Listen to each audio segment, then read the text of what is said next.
சரி, நான் ரொம்ப தெளிவாவே கேட்கிறேன், எளிமையாவே கேட்கிறேன். நம்முடைய வாழ்க்கையிலே பலர் வந்து போவதுண்டு இல்லையா? நம்ம வாழ்க்கையில பாருங்களேன், அத்தை, மாமா, சித்தி, தப்பா, பெரியப்பா, இன்னும் பல உறவுகள் வந்து போவார்கள் இல்லையா? எல்லார் கூடயுமே நம்ம என்ன பண்ணுவோம்? பிரச்சனை பண்ணுவோம். தம்பி கூட கூட என்ன பண்ணுவோம்? சொத்துன்னா அண்ணன் தம்பிக்குள்ள பகை வரத்தான் செய்யும், அக்கா தங்கைக்குள் பகை வரத்தான் செய்யும் இல்லையா? நம்முடைய வாழ்க்கையில எல்லோருமே பிடிக்காமல் போவார்கள். ஒரு காலத்துல அப்பாவை கூட பிடிக்காதுன்னு சொல்லக்கூடிய இளைஞர்கள் இந்த காலத்திலே இருக்கிறார்கள். அத்தை பிடிக்காது, எனக்கு என் மாமியார் ரொம்ப பிடிக்கும் சொல்லக்கூடிய மருமகள் யாராவது இந்த கூட்டத்தில் இருக்கிறீங்களா? யாருமே இல்லை. பாருங்களேன், இந்த ஊர்ல மாமியாரை பிடிக்கக்கூடிய மருமகள் யாராவது இருக்கிறீர்களோ? அதெல்லாம் எப்படிங்க? நீங்க இந்தியா பாகிஸ்தான் போரை கூட நிறுத்தி விடலாம், மாமியார் மருமக சண்டையெல்லாம் அப்படியெல்லாம் நிறுத்த முடியாது இல்லையா? யாருமே சொல்லல. பாருங்களேன், யாராவது ஒருவர் சொல்லி விடுவீர்கள் என்று நினைத்தேன். மாமியார் மருமக சண்டையோடு தான் இருக்கிறீங்க. அப்போ இந்த கொடை விழாவிலிருந்து அந்த சண்டை சமாதானமாகட்டும். ஆக இந்த உலகத்திலேயே தீர்க்க முடியாத பிரச்சனை என்ன தெரியுங்களா? சொத்து பிரச்சனை. அடுத்தது இந்த மாமியார் மருமக பிரச்சனை தான். பிடிக்காது இல்லையா? மருமகளை மாமியாருக்கு பிடிக்காது, மாமியாரே மருமகளுக்கு பிடிக்காது. ஒரு வீட்டுல மாமியார் மருமகள் 2 பேர் இருந்தாங்களாம். ரொம்ப பக்தி, கோயிலுக்கு போறாங்க 2 பேரும். தினமும் கோயிலுக்கு போவாங்க, ரொம்ப அழகா அம்மனை வணங்கிட்டு வருவாங்க. இங்க அம்மன் பாக்குற, மேல உட்கார்ந்த அம்மனை பாக்குறான்னு வச்சுப்போமே. சரி, 2 பேருக்கும் ரொம்ப நாளா கோயிலுக்கு வந்துட்டே இருக்கிறாங்க, வரம் ஏதாவது கொடுத்துட்டு போலாமே அப்படின்னு நினைச்சு வராலாமா. அம்மன் வந்து முதல்ல யார்கிட்ட கேக்குறா? மாமியார் கிட்ட கேக்குறா, உனக்கு என்ன வரம் வேணும்? மாமியாருக்கு கொடுத்துட்டு மருமகளுக்கு கேட்கலாமே அப்படின்னு சொல்லி அம்மன் நினைச்சு முதல்ல யார்கிட்ட கேக்குறா? மாமியார்கிட்ட கேக்குறா, என்ன வரம் வேணும்? ஆனா ஒரு நிபந்தனை, உனக்கு கொடுக்க போற அந்த வரம் உன் மருமகளுக்கு 2 மடங்காக கிடைக்கும். உனக்கு தரப்போறது உன் மருமகளுக்கு 2 பங்கா கிடைக்கும். இந்தம்மா அது வரைக்கும் வந்ததே வந்த, எனக்கு 1 பங்காமா, என் மருமகளுக்கு 2 பங்கா கேட்கிறேன் பாரு ஒரு வரம் அப்படின்னு சொல்லி சரியான வரம் ஒண்ணு கேட்டுச்சுங்க. எனக்கு 1 கண்ணு போகட்டும் அப்படின்னு சொல்லி. மாமியார்காரு என்ன வரம் கேட்டா? எனக்கு 1 கண்ணு போகட்டும். ஏன்? எனக்கு 1 கண்ணு போச்சுன்னா என் மாமியாருக்கு 2 கண்ணு போயிடும்ல. பாக்குற வேலுகந்த அம்மன் மாமியாரு இந்த போடுறான்னா மருமகிட்ட போய் கேட்டு அவ ஏதாவது சொல்லி கடைசியில பாவம் எல்லாம் எங்க வந்து சேரும்? அம்மனுக்கு சேரும் சொல்லி ஓடியே போயிடுச்சு அம்மன். என்னவோ போங்க, இந்த ஊர்ல மாமியார் மருமகள் சண்டை தீரும் போதுதான் நான் வருவேன்னு சொல்லிச்சு போல இருக்கு. சரிங்களா? இப்படிதான் இருக்கு இன்னைக்கு மாமியார் மருமகளுடைய பந்தம் என்பது இப்படித்தான் இருக்கு இல்லையா? மாமியாருக்கு மருமகளை பிடிக்காது, இன்னும் நாத்தனார்னு ஒரு வகை வருது பாருங்க. பிடிக்கவே பிடிக்காது, யாரையுமே பிடிக்காது, அப்பாவையும் பிடிக்காது. இப்பெல்லாம் பிள்ளைங்க எப்படி கேக்குறாங்க அப்பாவே? ஒரு ஆள் வருவானே ராத்திரி, ஒரு ஆள் வருவாரு, அந்த ஆளுக்கு தான் காத்துட்டு இருக்கியாமா? சும்மா போட்டுட்டு அந்த ஆள் வருவாரு, சாப்பிடுவாரு, அவர்கிட்ட எல்லாம் நான் பேச முடியாது. ஆளுன்னு சொல்றது யாரு? அப்பாவை. அந்த அளவுக்கு தான் இன்றைக்கு இளைஞர்கள் தங்களுடைய அப்பாக்களுக்கும் மரியாதை கொடுக்கிறார்கள் இல்லையா?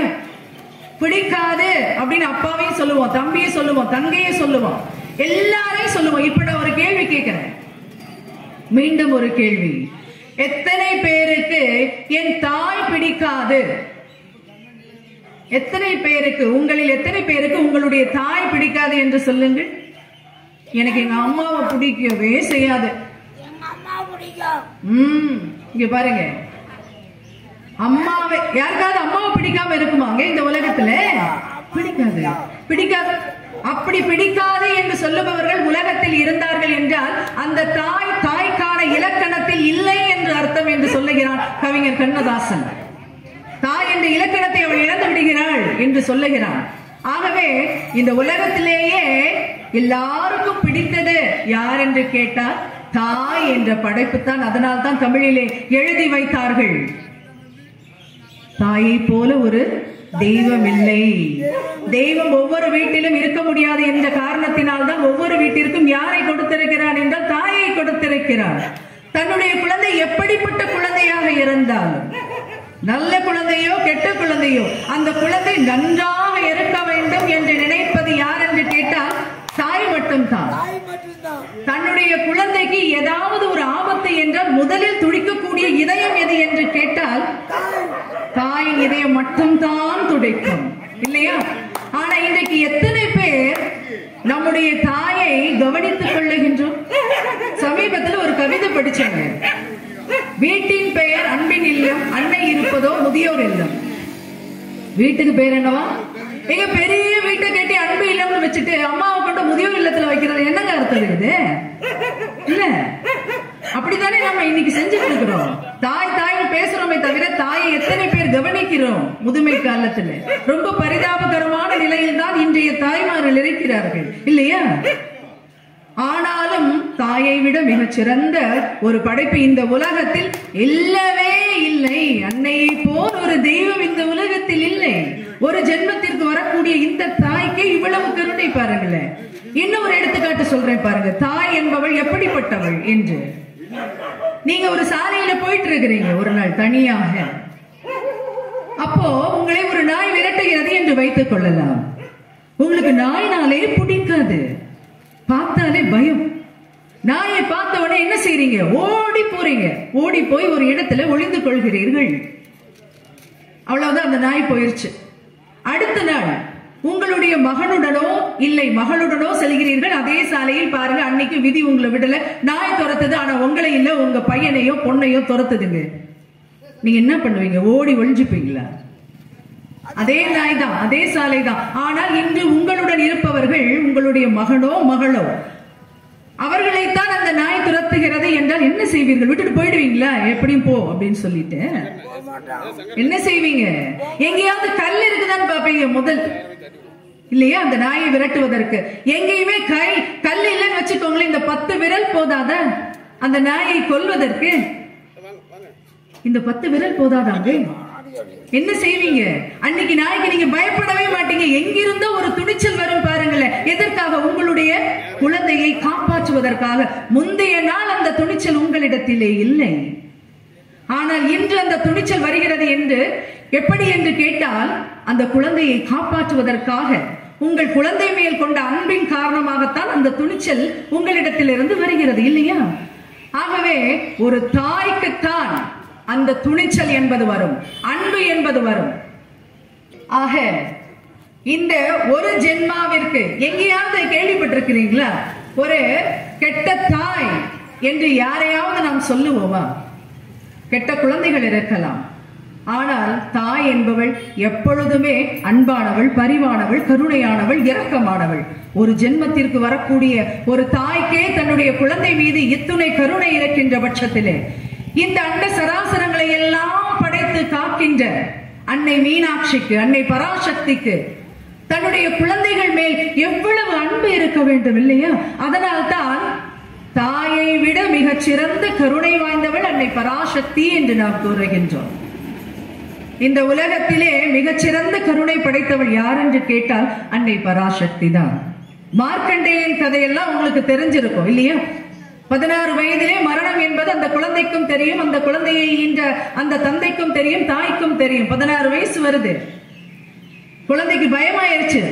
தன்னுடைய உயிர் இன்னும் சற்று நேரத்தில் போக போகிறதே என்று பயத்திலே அந்த குழந்தை ஒவ்வொரு கோயிலாக ஓடுகின்றது.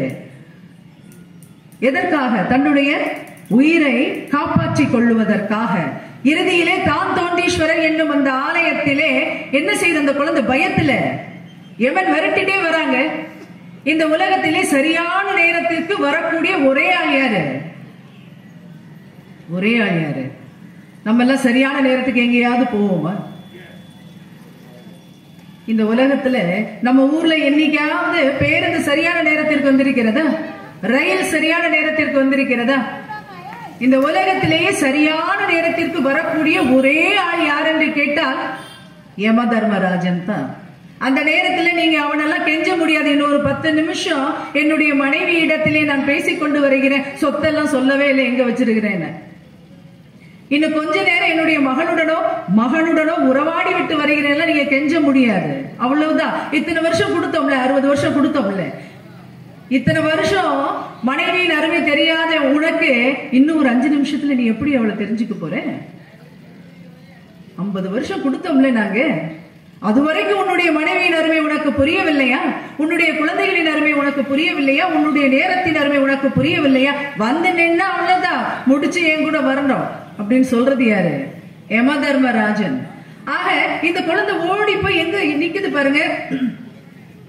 தான் தோண்டீஸ்வரர் ஆலயத்திலே அந்த சிவலிங்கத்தை கட்டி அணைத்தபடி ஓம் நம சிவாய, ஓம் நம சிவாய, ஓம் நம சிவாய, ஓம் நம சிவாய, ஓம் நம சிவாய என்று அந்த மந்திரத்தை உச்சரித்துக் கொண்டு கட்டி அணைத்துக் கொள்கின்றது. யாரு? சிவலிங்கத்தை. வந்து நிற்கிற யமதர்மராஜன் பாச கயிறோட. அந்த கயிறுக்கு பேர் என்ன பாருங்களேன்? பாச கயிறாமா. அந்த பாச கயிறு யார் மேல இப்போது எரிகிறான்? அவன் 16 வயசு ஆச்சு. அந்த குழந்தையின் உயிரை எடுத்தே ஆக வேண்டும் இல்லையா? மார்க்கண்டே வீசுகிறான். வீசுகின்ற பட்சத்திலே அந்த குழந்தையுடன் அந்த சிவலிங்கத்தையும் சேர்த்து அந்த பாசக்கயிறு பிழைத்துக் கொள்கிறது. அவ்வளவுதாங்க தாமதம். உள்ளே இருந்து யார் வர பாருங்க, ஜடாமுடி தரித்து சிவபெருமான் வந்து நிற்கிறாரு, கால சம்ஹார மூர்த்தியாக. சாதாரணமா பார்த்தாலே நமக்கு இல்லையா, நெற்றிக்கண்ணை திறந்தாலே அவ்வளவுதான். அந்த கதைலாம் நமக்கு தெரியும். நக்கீரரை எரித்த சம்பவம் எல்லாம் நமக்கு தெரியும் இல்லையா? சிவனுக்கு கோபம் வந்தா முன்னாடி நிக்க முடியுமாங்க? இல்லையா? யமனா இருந்தா என்ன, யாரா இருந்தா என்ன, சிவனுக்கு முன்னாடி யாருமே நிக்க முடியாது. அதுவும் கடும் கோபத்திலே வந்து நிற்கிறார். எவ்வளவு தைரியம் உனக்கு, என்னுடைய குழந்தை என்னுடைய நாமத்தை உச்சரித்துக் கொண்டிருக்கின்ற பட்சத்திலே பாசக்கயிறை வீசுவதற்கு உனக்கு தைரியம் கொடுத்தது யார் அப்படின்னு சொல்லி கோபத்துல வர்றாரு. வந்து என்ன பண்றாரு? காலால யமனை உதைக்கின்றாராமா. அப்படியே பறந்து போய் விடுறாங்க அடுத்த ஊர்ல. யமனுக்கு கிடைச்ச அடிய பாருங்க, யார்கிட்ட இருந்து? சிவபெருமானிடம் இருந்து. அவ்வளவுதான், யமன் செத்து விட்டான். மரணத்துக்கே மரணமா என்றால் ஆமாம், அப்படித்தான். யமன் என்ன ஆயிட்டான்? இறந்து போய்விட்டான். உதைச்சது யாரு? சிவபெருமான். சிவபெருமான் உதைச்சாலும் தாங்க முடியுமாங்க? ஒரு குழந்தை நம்முடைய நெஞ்சில உதைத்தாலே வலிக்கும் இல்லையா? சிவபெருமான் உதைக்கிறாரு, தாங்குவான். அவன் பறந்து போய் விழுந்துட்டான். அவ்வளவுதான், முடிஞ்சு போச்சு கதை. யாரோட கதை? யமனுடைய கதை. குழந்தை பிழைத்துக் கொள்கிறது. மார்க்கண்டேயன் பிழைத்துக் கொள்கிறான். 16 வயதே நிரம்பிய அந்த மார்க்கண்டேயனுக்கு அவனுக்கு உயிர் போக வேண்டிய வயது 16. ஆனா சிவபெருமான் என்ன சொல்றார் பாருங்க, என்றும் 16 நீ இருப்பாய் என்ற வரத்தை கொடுக்கிறார் அந்த ஆலயத்திலே. சரி, இந்த கதைலாம் எங்களுக்கு தெரியுங்க, நீங்க என்ன புதுசா ஏதாவது சொல்லுங்க அப்படின்னு இல்லையா? இதுல ஒரு சூட்சுமம் இருக்கு பாருங்களேன். மீண்டும் ஒரு கேள்வியை கேட்கிறேன். சிவபெருமான் உதைச்சார் இல்ல, எந்த காலால் உதைத்தார்? 2 காலதான் இல்லையா?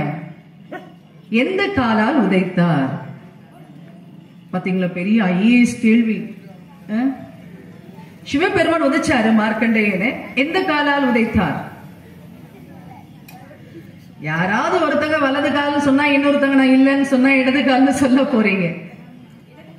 இடது காலால் உதைத்தார். யாருமா சொன்னது? எந்திரிச்சு நில்லுங்க பாக்கலாம். அவங்க பேர் என்ன? சாந்தி. ரொம்ப அருமையாக சொன்னார்கள். இடது காலால் உதைத்தார் என்று. அவங்களுக்கு ஒரு கரகோஷம் கொடுத்துடலாமே, பதில் சொல்லி இருக்காங்கல்ல. எதனால் உதைத்தாரோ? அதுலயும் ஒரு சூட்சுமம் இருக்கிறது. சிவபெருமானின் இடப்பாகத்தை அலங்கரிப்பவள் யார் என்று கேட்டால் அன்னை பராசக்தி. அப்போ உள்ளிருந்து உதைத்தவர் யார் என்று கேட்டால் சிவபெருமான் அல்ல.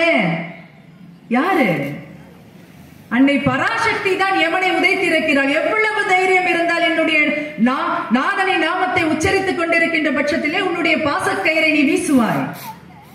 யாருக்கு கோபம் வந்தது? அப்போ அன்னை பராசக்திக்குத்தான் கோபம் வந்தது. ஏன்? அவள் தான் தாய். தாய்க்குத்தான் அந்த கோபம் வரும். தன்னுடைய குழந்தைக்கு ஒரு ஆபத்து என்று வந்து விட்டால் முதலில் துடிக்கக்கூடிய இதயம் யாருடைய இதயம் என்றால் தாய்க்கு தான் வரும். வேற யாருக்கு வராது? அப்பா இருப்பாரு, அப்பாவுக்கு அடுத்தபடியாதான் அம்மா தான் முதல்ல துடிப்பா இல்லையா? மாதா பிதா குரு தெய்வம் தானே. அம்மா சொல்லித்தானே அப்பா யார் என்று தெரிகிறது. இங்கே மட்டும் இல்லைங்க, அங்கேயும் அப்படித்தான். ஆகவே உள்ளிருந்து உதைத்தவள் யார் என்று கேட்டால் அன்னை பராசக்தி. அவளுக்கு எத்தனை இரக்கம் பாருங்களேன் அந்த குழந்தை மேல. இல்லையா? 16 வயதுதான் விதி என்று எழுதிய போதும் அந்த விதியை மாற்றக்கூடிய வல்லமை படைத்தவள் யார் என்று கேட்டால் அன்னை பராசக்தி தான், இல்லையா? ஆகவே கருணைக்கு இலக்கணமானவள் அன்னை பராசக்தி. பராசக்தி என்பவள் ஒருத்தி என்றால் கூட அவள் பல இடங்களிலே, பல நாமங்களிலே, பல்வேறு திருவிளையாடல்களை நித்தமும் புரிந்து கொண்டுதான் இருக்கின்றாள். அவ ஒருத்தி தான். ஆறு என்றாலும், நதி என்றாலும், ஓடை என்றாலும் அது நீரோடும் பாதை தன்னை குறிக்குவது போல ஊர் மாறி, பேர் மாறி, கருமாறி, உருமாறி நின்றாலும் ஓம் சக்தி என்றே உரைக்கும் என்பானே கண்ணதாசன். அது எவ்வளவு உண்மை பாருங்களேன். காஞ்சியிலே காமாட்சி, மதுரையிலே மீனாட்சி, காசியிலே விசாலாட்சி, நம்முடைய ஊரிலே வேலு உகந்த அம்மனாக திகழ்பவள் யார் என்று கேட்டால் அன்னை பராசக்தி தான், இல்லையா? எல்லா இடங்களிலும் வெவ்வேறு நாமங்களிலே அவள் அருள் பாலித்துக் கொண்டிருக்கின்றாள். அப்படித்தான் மாபெரும் சிறப்புமிக்க மாமதுரையிலே எப்படி அவதரித்தாள் என்றால் அன்னை மீனாட்சியாக அவதரித்தாள். மதுரை என்றாலே மீனாட்சி தான், இல்லையா? மதுரை என்றவுடன் நமக்கு உடனே நினைவுக்கு வருபவள் யார் என்று கேட்டால் அன்னை மீனாட்சி தான். மீனாட்சி தான் மதுரை, மதுரை தான் மீனாட்சி. எத்தனையோ சிறப்புகளை உடைய அழகான ஒரு அற்புதமான ஒரு திருத்தலம் தான் மதுரை அம்பதியிலே சுந்தரேஸ்வரர், மீனாட்சி சுந்தரேஸ்வரர் என்ற நாமத்திலே சிவபெருமானும் சக்தியும் அருள் பாலித்துக் கொண்டிருக்கின்றார்கள்.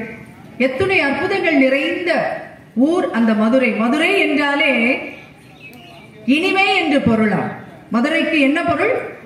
இனிமை என்று பொருள். அன்னை பராசக்தி சிறுமியாக அவதரிக்க வேண்டும் என்ற ஆசையின் காரணத்தினாலே மதுரையிலே அவதரித்தாள். சிவபெருமான் 64 திருவிளையாடல்களையும் எங்கே நிகழ்த்தினார் என்றால் மதுரையில் தான் நிகழ்த்தினார். எல்லா இடத்திலையும் பார்த்திருப்பீங்க, சிவபெருமான் எந்த கால தூக்கி நிறுத்துவார் பாருங்க. நடராஜர் கோலத்திலே வலது காலை ஊன்றி இடது காலை தூக்கி வச்சிருப்பார், இல்லையா? அதுதான் நாம் தொழக்கூடிய பாதம். ஆனால் மதுரையில் மட்டும் பாருங்கள், இறைவன் எந்த காலை தூக்கி ஆடுவாரா? இடது காலை ஊன்றி வலது காலை தூக்கி ஆடி இருக்கிறார் பாருங்க. அப்படி ஒரு அற்புதமான ஒரு திருத்தலம். அதற்கு பின்னாடியும் சுவாரஸ்யமான ஒரு வரலாறு இருக்கிறது. அடியேன் அதை நிச்சயமாக உங்களிடத்தில் சொல்லிவிட்டுத்தான் இந்த இடத்தை விட்டு நகர்ந்து போவோம். அப்பேற்பட்ட அந்த மதுரையிலே, மதுரை அந்த ஊரை பார்த்தீர்கள் என்றாலே தாமரை போன்ற ஒரு தோற்றம் கொண்ட ஊர். நடுவிலே அந்த கோயில், பொற்றாமரை குளம், அதை சுற்றி அத்தனை வீதிகள். ஆடி வீதி இருக்கிறது, மாசி வீதி இருக்கிறது, ஆவணி மூல வீதி இருக்கிறது, சித்திரை தெரு இருக்கிறது. அத்துணையும் தாமரை மலர்கள் போல இருக்குமா, தாமரை இதழ்களை போன்று இருக்கும். அவ்வளவு அழகான ஒரு ஊர். 51 சக்தி பீடங்களிலே இந்த மதுரை எப்படி அழைக்கப்படுகிறது என்றால் ராஜ மாதங்கி சியாமள பீடம் என்று அழைக்கப்படுகின்றது. காரணம், மதங்க முனிவரால் பிரதிஷ்டை செய்யப்பட்ட மரகத கல்லினால் ஆன சிலையை கொண்டு மீனாட்சி அங்கே அருள் பாலிக்கின்ற காரணத்தினாலே, ராணியாக, மதுரையின் ராணியாக இன்றும் திகழும் காரணத்தினாலே அந்த சக்தி பீடம் எப்படி அழைக்கப்படுகிறது என்றால் ராஜ மாதங்கி சியாமள பீடம் என்று அழைக்கப்படுகின்றது. இன்னும் எத்தனை எத்தனை சிறப்புகளையோ கொண்டிருக்கக்கூடிய ஒரு அழகான ஊர். நாம் தூங்கா நகரம் என்று சொல்லுகின்றோம், இல்லையா? அதற்கு அர்த்தமும் நாம் சொல்லிவிடுவோம். என்ன சொல்லுவோம்? எந்த நேரத்திலும் சுறுசுறுப்பாக இருக்கக்கூடிய ஒரு ஊர் என்று சொல்லுவோம் மதுரையை, இல்லையா? எந்த நேரத்திலையும் என்ன சாப்பாடு கிடைக்கும். 2 மணிக்கு போய் நின்னீங்கன்னாலும் சூட தோசை சாப்பிடலாம், இல்லையா? 10 மணிக்கு உங்களுக்கு மல்லிகைப்பூ கிடைக்கும். எல்லாமே கிடைக்கக்கூடிய அற்புதமான ஊர் என்றுதான் நாம் தூங்கா நகரம் என்று சொல்லுகின்றோம். ஆனால் உண்மை என்ன என்று கேட்டால் அன்னை மீனாட்சி என்பவள் தூங்குவதே இல்லை. தன்னுடைய கண்களை எப்பொழுதுமே திறந்து வைத்துக் கொண்டு பக்தர்களை காத்துக் கொண்டிருக்கின்றாள் என்ற காரணத்தினாலேதான் தூங்கா நகரம் என்று அது அழைக்கப்படுகின்றது. அவளுடைய பெயரே மீனாட்சி தானே. மீனாட்சி என்பதுதான் அவளுடைய பெயர். ஏன் அந்த பெயர் என்றால், மீன் பார்த்துக்கிறீங்களா? மீன் எல்லோருக்குமே தெரிஞ்ச விஷயம்தான். தன்னுடைய குஞ்சுகளை எவ்வாறு அது பொறிக்கிறது என்று கேட்டால், முட்டையிட்ட பிறகு தன்னுடைய கண்களின் ஒளியாலேயே, கண்களை திறந்து வைத்துக் கொண்டே அந்த முட்டைகளை சூடேற்றி பொறித்துக் கொள்கிறதா. எவ்வளவு ஆச்சரியமான விஷயம் பாருங்களேன். மீன் எப்படி மீன் குஞ்சை பொரிக்கிறது என்றால் தன்னுடைய கண்ணின் அந்த ஒளியாலேயே கண்களை திறந்து வைத்துக் கொண்டே, அதற்கு இமைகள் கிடையாது, மீன்களுக்கு இமைகள் கிடையாது. அதே போல அன்னை மீனாட்சியும் தன் கண்களை எப்பொழுதுமே திறந்து வைத்துக் கொண்டு தன்னுடைய குழந்தைகளை பாதுகாத்துக் கொண்டிருக்கின்றாள் என்ற காரணத்தினால் தான் அவளுக்கு மீனாட்சி என்றே பெயர். அந்த ஊருக்கும் தூங்கா நகரம் என்றே பெயர். அந்த நகரிலே அன்னை மீனாட்சி என்பவள் அவதரித்து எத்தனையோ திருவிளையாடல்களை நித்தமும் புரிந்து கொண்டுதான் இருக்கின்றாள். எப்படி அவள் அவதரித்திருக்க வேண்டும், எதற்காக அவள் அவதரித்திருக்க வேண்டும் என்பதைத்தான் இப்போது நாம் சிந்திக்க இருக்கின்றோம். நம்முடைய பூலோகம் போலவே கந்தர்வலோகம் என்று ஒரு உலகம் இருக்கின்றது. அந்த உலகத்திலே ஒரு காலத்திலே விஸ்வாவசு என்பவர் இருந்திருக்கின்றார். அவருக்கு ஒரு பெண் குழந்தை, அழகான ஒரு பெண் குழந்தை, வித்யாவதி என்று நாமமிட்டு வளர்க்கின்றார். ரொம்ப செல்லமா வளர்க்கிறாரு. அப்பா என்றாலே மகளை ரொம்ப பிடிக்கும் இல்லையா? பொதுவாக தந்தை என்றால் மகளை பிடிக்கும், தாய் என்றால் மகன்களை பிடிக்கும். இதுதான். அதே போல ரொம்ப செல்லமா வளர்த்துட்டு இருக்கிறாரு. இந்த வித்யாவதிக்கு பார்வதியின் மேலே அதீத பக்தி. ஏனென்றால் அந்த குழந்தை கிடைத்தது சிவசக்தியின் அருளினால். ஆகவே பார்வதி மேல அவ்வளவு பக்தி இந்த வித்யாவதிக்கு. ஒரு நாள் அப்பா கிட்ட போற, அப்பா எனக்கு ஒரு ஆசை, நிறைவேற்றுவீர்களா என்று சொன்னவுடன் அவரும் சொல்கிறார், என்ன கேளம்மா என்று சொல்லி. உடனே இந்த குழந்தை கேட்கிறது, பூலோகத்தில் அவதரித்து அருள் பாலித்துக் கொண்டிருக்கின்ற அம்மனை நேரில் தரிசனம் செய்ய வேண்டும் என்பதே என்னுடைய ஆசை. சென்று விட்டு வருகிறேன் அப்பா. எந்த இடத்தில் அம்மன் அருள் பாலித்துக் கொண்டிருக்கின்றாள் என்று சொல்லுங்கள் என்று சொன்னவுடன் அவர் சொன்னாராம், பூலோகத்திலே கடம்பவனம் என்று ஒன்று இருக்கின்றது. அந்த கடம்பவனத்திலே அன்னை பராசக்தியானவள் ஷியாமலா தேவியாக அருள் பாலித்துக் கொண்டிருக்கின்றாள். அவளை சென்று தரிசி என்று சொல்லுகின்றார். உடனே வித்யாவதி எங்கே இருந்து எங்கே வரார்? கந்தர்வலோகத்திலிருந்து பூலோகத்துக்கு வந்து ஷியாமலா தேவியாக அருள் பாலித்துக் கொண்டிருக்கக்கூடிய நம்முடைய மதுரையிலே வந்து அம்மனை தரிசிக்கின்றாள். தினமும் பூஜை பண்ணிட்டே இருக்கிறார். அவங்க அப்பா கூப்பிடுறாரு, போதும் பார்த்துட்டு எல்லாம் வா அப்படின்னு சொல்லி. அம்மனை பார்த்த பிறகு போக மனசு வருமாங்க? அம்மனை தரிசித்த பிறகு போக மனசு வருமா? இந்த குழந்தை போக மாட்டேன்னு, நான் வரல அப்பா அப்படின்னு சொல்லி அங்கேயே தங்கி விடுகின்றாள். இவளுடைய பக்தியை பார்த்த உடனே அம்மனுக்கே மெய் சிலிர்க்கிறதாம். எப்பேற்பட்ட பக்தி என்று சொல்லி அவள் முன்பு தோன்றுகின்றாள். தோன்றி அவளிடம் கேட்கின்றாள், உனக்கு என்ன வரம் வேண்டும் என்று. இப்படி எல்லாம் கேள்வி கேட்ட நம்ம என்ன செய்வோம்? ஒரு பெரிய பட்டியலே போடுவோம் இல்லையா? ஒரு 100 பவுன் தங்க வேணும், எங்க மாமியார் சீக்கிரம் நல்லா இருக்கணும் இல்லைங்களா, என் மருமக ரொம்ப கஷ்டப்படக்கூடாது, இப்படி எல்லாம் நம்ம கேட்போம் இல்லையா? ஆனா அந்த குழந்தை கேக்குது பாருங்க, அம்மன் அந்த நேரத்துல எப்படி வந்தாளாம் தெரியுங்களா? 3 வயது சிறுமியாக வேற வந்தாளாம். அதனால அந்த குழந்தை கேக்குது, எனக்கு நீ மகளாக வர வேண்டும், அன்னையே நீ எனக்கு மகளாக வர வேண்டும் என்று கேட்ட உடனே வரம் கொடுத்துட்டா. அப்படிதான் கேட்கணும் இல்லையா? நம்மளாம் என்ன கேட்கிறோம்? இறைவன் முன்பு நின்று கொண்டு. பாதி பேர் அதுக்கு கோயிலுக்கு வர்றதே கிடையாது இல்லையா? எல்லாரும் என்ன புடவை கட்டியிருக்காங்க, பக்கத்து வீட்டுக்காரி வந்திருக்கிறாளா, எத்தனை பவுன் போட்டிருக்கிறா, 1 செயினா 2 செயினா, அவளை விட கூடுதலாக நான் ஒரு சங்கிலி அணிந்திருக்கிறேனா, இன்னைக்கு அவளை விட நானே நன்றாக புடவை கட்டி இருக்கிறேன், ஆஹா எல்லாரும் இன்னைக்கு பாப்பாங்க. இதற்காகவே கோயிலுக்கு வருகிறவர்கள் மத்தியிலே இல்லையா இப்படிப்பட்ட அற்புதமான நிகழ்ச்சி நடந்தது. கேக்குது குழந்தை, எனக்கு நீ மகளாக வர வேண்டும் என்று மெய் சிலிர்த்து போன பராசக்தி அந்த வரத்தை கொடுக்கின்றாள். எப்படி கொடுக்கின்றாள்? அடுத்த பிறவிலே உனக்கு நான் மகளாக பிறப்பேன், கவலைப்படாதே. அந்த பிறவி நிறைவு பெறுகிறது. அந்த வித்யாவதிதான் சூரியகுல மன்னனான சூரசேனனின் மகளாக தோன்றுகின்றாள். அவளுக்கு பெயர் என்ன என்று கேட்டால் காஞ்சனமாலா என்று பெயர். காஞ்சனமாலை என்று சொல்லுவார்கள் தமிழிலே. ஆக காஞ்சனமாலையாக தோன்றுகின்றாள். காஞ்சனமாலைக்கு திருமண வயது வருகிறது. அப்பொழுது பாண்டிய மன்னனாக யார் இருக்கிறான் என்றால் மலையத்துவஜன் என்ற பாண்டிய மன்னன் ஆட்சி புரிந்து வருகிறான் மதுரையை. அவன் இந்த காஞ்சனமாலைக்கு மணவாளனாகிறான். இந்த 2 பேருக்குமே பல வருடங்களாக குழந்தை இல்லை. பிரம்மனை நோக்கி தவம் இருக்கிறார்கள் இருவரும். அப்ப பிரம்மா சொல்றாரு, ஒரு புத்திரகாமேஷ்டி யாகம் நடத்துங்கள், நிச்சயமாக உங்களுக்கு ஒரு குழந்தை கிடைக்கும் என்று சொல்ல புத்திரகாமேஷ்டி யாகத்தை நடத்துகிறான் யார்? பாண்டிய மன்னனான மலையத்துவஜன். அந்த யாக குண்டலத்திலே தோன்றியவள் தான் யார் என்று கேட்டால் அன்னை மீனாட்சி. மீனாட்சி குழந்தையாக யாருக்கு கிடைக்கின்றாள்? இப்போது காஞ்சன மாலைக்கு குழந்தையாக வந்துவிட்டார். அந்த வேள்வி குண்டத்திலிருந்து வந்த குழந்தையை பார்க்கிறார்கள் யாரு? மலையத்துவஜனும் காஞ்சன மாலையும் பார்க்கிறார்கள். ஒரு அதிசயம் இருக்கின்றது அந்த குழந்தையின் இடத்திலே.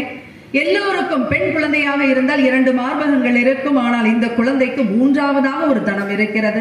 பார்த்து அதிர்ச்சி அடைந்து போகிறார்கள் இருவரும்.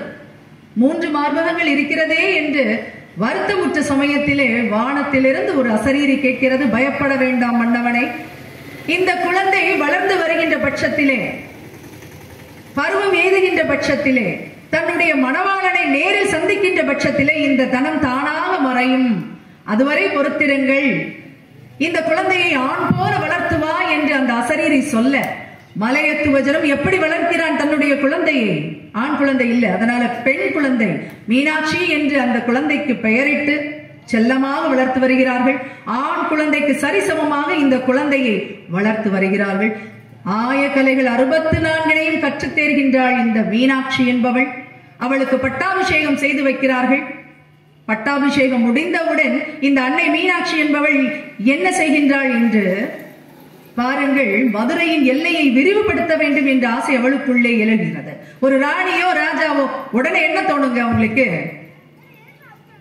என்ன தோணும்? தன்னுடைய நாட்டின் எல்லையை விரிவுபடுத்த வேண்டும் என்ற ஆசைதான் எழும். அப்படித்தான் மீனாட்சிக்கும் தோணுது. என்ன செய்யறா பாருங்க, திக் விஜயம் என்று ஒன்றை செய்கின்றாள். எல்லா இடத்துக்கும் போய் போர்க்கோலம் பூண்டு எல்லாரையும் அடி, 8 திக்குகளிலும் இருக்கக்கூடிய அத்துணை விஜயர்களையும் அடித்து நொறுக்குகின்றாள். இந்திரன், யமன், வாயு, வருணன், அக்னி எல்லாரும் சரணடைகிறார்கள். யாரிடத்திலே? மீனாட்சியின் இடத்திலே. அப்போ இவளுக்கு ஆசை அடங்கல பாருங்களேன். எல்லா திக்பாலகர்களையும் அடித்து நொறுக்கிய பின்பும் அன்னைக்கு வெற்றி வேட்கை இன்னும் குறையவில்லை. யாரை ஜெயிக்கணும்னு நினைக்கிறா பாருங்க. கைலாயத்தில் இருக்கக்கூடிய எம்பெருமான் சிவபெருமானை தோற்கடிக்க வேண்டும் என்று அங்கே செல்லுகின்ற பட்சத்திலே அங்க யார் இருக்கிறாங்க? பூதகணங்கள் எல்லாம் இருக்கிறார்கள். அவங்க எல்லாம் பாக்குறாங்க, யாரோ ஒரு பெரிய அம்மா இப்படி எல்லாம் போர்க்கோலம் பூண்டு வந்து நிற்கிறது என்று சொல்லவும் சிவபெருமான் சொல்றாரு, போர் புரியுங்கள் அவளிடத்திலே என்று சொன்னவுடன் பூதகணங்கள் எல்லாம் வராங்க. தவிடு பொடியாக்குகிறாள் அந்த படையை யாரு? மீனாட்சி. அவ்வளவுதான். அடுத்ததாக நந்தி தேவர் வருகிறார் போர்க்கோலம் பூண்டு, அவரையும் தோற்கடிக்கின்றாள். ஓடி போறாரு சிவபெருமான் இடத்துல. யாரு? நந்தி தேவர். சுவாமி, நடப்பதெல்லாம் நீர் அறிவீரா இல்லையா? அவள் பெண் போலவே இல்லை, அத்துணை பேரையும் தோற்கடிக்கின்றாள். எங்களால் இனி முடியாது, நீங்க வந்துதான் எங்களை காப்பாத்தணும். யாரு சொல்ற? நந்தி தேவர் சிவபெருமான் இடத்துல போய் சொல்றாரு. அவர் பார்க்கிறாரு, அப்பேற்பட்ட பெண்ணா, இதோ வருகிறேன் பார் அப்படின்னு சொல்லி போர்க்கோலம் பூண்டுகிறாரா. யாரு? சிவபெருமான். நம்ம அந்த கோலத்தெல்லாம் பார்த்தது கிடையாது இல்லையா? சிவபெருமானாலே நமக்கு புலித்தோல் தெரியும். அடுத்ததாக கழுத்துல ஒரு பாம்பு போட்டிருப்பாரு, தலையில கங்கையை வச்சிருப்பாரு, சந்திரனை வச்சிருப்பாரு. இதை தாண்டி சிவபெருமானை நாம் கற்பனை செய்வதே கிடையாது. ஆனா பாருங்க, அவரு எந்த கோலத்துல வராரா? போர்க்கோலம் பூண்டு வராரு. எப்படி இருப்பாரு இல்லையா சிவபெருமான்? இப்படி நடந்து வர்றாரு. எதிர்த்தாப்புல யார் இருக்கிறா? மீனாட்சி. அவளும் போர்க்கோலத்தில் தான் இருக்கிறாள். ஆனா பாருங்க, அந்த இடம் போர்க்களம் என்பதே மறந்து போகிறது. யாருக்கு? மீனாட்சிக்கு. பார்த்த உடனே வெற்றி வேட்கை எல்லாம் போச்சு. என்ன வேட்கை வந்து விட்டது? காதல் வேட்கை வந்து விட்டது. சிவபெருமானை பார்த்தவுடன் இவர்தான் எனக்கு மணவாளன் என்று யாருக்கு தோன்றுகிறதா? மீனாட்சிக்கு. அவ்வளவுதான். கையில இருக்கிற வாழ் போட்டாச்சு, வேலை போட்டாச்சு. யார் இப்போது யாரை சரணடைகிறார்கள்? அம்மையானவள் அப்பனிடத்திலே சரணடைந்து விட்டாள். அதுதானே வாழ்க்கையின் தத்துவம். கணவன் மனைவி என்றால் அப்படித்தானே இருக்க வேண்டும். கணவனிடத்திலே எந்த மனைவி சரணடைகிறாளோ அந்த வீட்டில் இன்பம் எப்பொழுதும் குடிகொண்டிருக்கும். எந்த காலமா இருந்தா என்னங்க? விஞ்ஞான யுகமா இருந்தா என்ன இல்லையா? எவ்வளவு விஞ்ஞானம் வளர்ந்தால் என்ன? ஒரு ஆணிடத்திலே ஒரு பெண் சரணடைகிற அந்த நிமிடம் சொர்க்கம். ஆனா இங்க என்ன நடக்குது இப்பெல்லாம்? கணவன் மனைவி என்பவர்கள் எப்படி இருக்கிறார்கள்? எனக்கு தெரிஞ்ச ஒருத்தருங்க நல்ல கதை எழுதுவார். கதை எழுதி பத்திரிகைகளுக்கு அனுப்புவார். இது அவருடைய வேலை. ஒரு நாள் பாத்தீங்கன்னா எழுதிட்டே இருக்கிறார், காலையில இருந்து எழுதிட்டே இருக்கிறார். நானும் பாக்குறேன், சார் என்ன சார் எழுதுறீங்க? உங்களுக்கு தெரியாதா மேடம்? கதை தான் எழுதிட்டு இருக்கிறேன். அதான் காலையில இருந்து எழுதுறீங்களே? எழுதிட்டே இருக்கிறேன் மேடம், சுவாரஸ்யமா போயிட்டே இருக்குது. அதுல ஒரு விஷயம் என்னன்னா, அவருடைய அந்த மேஜையிலே ஒரு புகைப்படத்தை வைத்துக் கொண்டே எழுதிட்டு இருக்கிறார். அது பாப்பார் எழுதுவார். எனக்கு ரொம்ப ஆச்சரியம், இது என்ன புதுசா இருக்குது, இவர் இப்படி செஞ்சு பார்த்ததே இல்லையே. சார் என்ன பார்த்து எழுதிட்டே இருக்கிறீங்க? இந்த புகைப்படத்துல இருக்கிறது யாரு? அப்ப சொல்றாரு, இந்த புகைப்படத்தில் இருப்பது என்னுடைய மனைவி. மனைவியின் புகைப்படத்தை பார்த்து எழுதக்கூடிய ஒரு கணவன் இந்த காலத்திலேயா? எவ்வளவு சந்தோஷமா இருந்தது தெரியுமா? எனக்கு ரொம்ப சந்தோஷமா இருக்கு சார். அப்படி என்ன கதை சார் எழுதுறீங்க? உங்க மனைவியை பார்த்து எழுதுறீங்க. நீங்க வேற மேடம், அந்த மூஞ்சியை பார்த்தா வேற எந்த கதை எழுத தோணும் எனக்கு? பேய் கதை எழுதிட்டு இருக்கிறேன் அப்படின்ற. என்ன கதை? பேய் கதை. மனைவியை பார்த்தா என்ன கதை வரும்? பேய் கதை தான் வரும். வேற என்ன கதை வரும்? நீங்க வேற கேள்வி மேல கேள்வி கேட்டு இந்த மூஞ்ச பார்த்தா வேற ஏதாவது எழுத தோணுமான்னு காமிக்கிறாருங்க என்கிட்ட. நொந்து போனே பாருங்க. ஒரு நிமிஷத்துக்கு முன்னாடிதான் எனக்கு அவ்வளவு மகிழ்ச்சி. அதே ஆளு இன்னொரு தடவை அவருடைய மனைவியின் புகைப்படத்தை அவருடைய சட்டை பைக்குள் வைத்திருந்தார். மாறிட்டார் போல நினைச்சேன், பரவாயில்லையே அப்படின்னு சொல்லி அவர்கிட்டே கேட்கிறேன், என்ன சார் உங்களுடைய மனைவியின் புகைப்படத்தெல்லாம் இப்போது சட்டை பைக்குள் வைத்திருக்கிறீர்களே, என்ன காரணம், மாறிட்டீங்களா, அவ்வளவு பாசம் வந்துருச்சான்னு கேட்டா, நீங்க வேற எப்ப பாரு தப்பா கேள்வி கேட்கறது. இல்ல மேடம், இப்போ ஒரு பிரச்சனை வந்திருக்கு எனக்கு, மிகப்பெரிய பிரச்சனை, எப்படி தீர்க்க போறேன்னு தெரியாத அளவுக்கு பிரச்சனை. அப்படி யோசிச்சுட்டு இருக்கும் போது இன்னைக்கு காலையில தான் அலமாரியில இருந்து இவ புகைப்படம் கீழே விழுந்தது. எடுத்து பார்த்தேன் பாருங்க. 25 வருஷமா இவளையே சமாளிச்சுட்டேனே, இந்த பிரச்சனையே நான் சமாளிச்சுட்டேனே, இனி வரக்கூடிய பிரச்சனை எனக்கு பெரிய பிரச்சனையாவா இருக்கும். அதனால இன்னில இருந்து எடுத்து பாத்துக்க போறேன். இவளையே சமாளிச்சுட்டோம், இதை சமாளிக்க மாட்டோமா, இவளையே சமாளிச்சுட்டோம், இதை சமாளிக்க மாட்டோமான்னு வச்சிருக்கிறேன் அப்படின்றாரு. ஆக கணவன் மனைவி உறவு என்பது இந்த காலத்துல இப்படிதான் இருக்குது இல்லையா? கணவன் கொஞ்ச நேரம் தாமதமா வந்துடட்டுமே வீட்டுக்கு, எத்தனை பேர் அவருக்காக காத்திருந்து வாருங்கள், வாழை இலை போட்டு தண்ணீர் தெளித்து அதில் 4 வகை காய்கறிகளையும் வைத்து சோறிட்டு நீங்கள் சாப்பிட்ட பின்புதான் நான் சாப்பிடுவேன் என்று. அப்படி எல்லாம் யாராவது இருக்கிறீங்களா? லேட்டா வந்த கதவை திறக்க மாட்டேன். அதையும் தாண்டி அந்த ஆள் உள்ள வந்துருவான் பாருங்களேன், அந்த கேட்டையும் தாண்டி அவன் உள்ள வந்துருவான். உள்ள வந்ததுக்கு அப்புறம் உள்ள வந்துட்டியா, சரி சாப்பாடை போட்டு நீயே தின்னு சொல்லுவீங்களா இல்லையா? சாப்பாட்டுக்கு குழம்பு இந்த ரசம் இருக்குல்ல, ஃப்ரிட்ஜில் இருக்குல்ல, சூடு பண்ணிக்கோ. அவன் சொல்லுவான், அந்த ரசத்தை சாப்பிட்றதுக்கு விஷத்தை சாப்பிட சொல்றானா இல்லையா? இன்னைக்கு கணவன் மனைவி உறவு என்பது அப்படித்தான் இருக்கிறது. நீங்கள் சாப்பிட்ட பின்பு நான் சாப்பிடுவேன், உங்கள் காலை அமுக்கி விட்டுத்தான் நான் படுப்பேன், நீங்கள் எழுவதற்கு முன்பு நான் எழுந்து சேவை செய்வேன் அப்படின்ற மனைவிமார்கள் இன்று கிடையாது. ஆனால் இந்த உலகத்தையே படைத்து அத்துணை உயிர்களையும் காக்கின்ற அன்னை மீனாட்சி ஆனவள் சிவபெருமான பார்த்தவுடன் சரணடைகின்றாள், சரண்டர் ஆயிடுறாங்க. நீதான் எனக்கு மணவாளன், போர்க்கோலமாவது போர்க்களமாவது இல்லையா? அவ்வளவுதான். அவளுடைய 3வது மார்பகம் உடனே மறைந்து போகின்றது. வெக்கம் வந்துருச்சு. உடனே சொல்ற, நீங்கள் தான் எனக்கு கணவனாக வர வேண்டும். அதுக்குதானே நான் இருக்கிறேன், அதுக்குதானே நான் இருக்கிறேன். நீ எப்ப வருவேன் காத்திருந்தேன் நானு. நீ வந்து விட்டாய். இன்றிலிருந்து 8 நாட்களுக்குள் மதுரை 80க்கு வந்து உன்னை கை கோர்ப்பேன், திருமணம் செய்து கொள்வேன் என்று யார் கூறுகிறார்? சிவபெருமான் சொல்றாரு. வெக்க வந்துச்சு.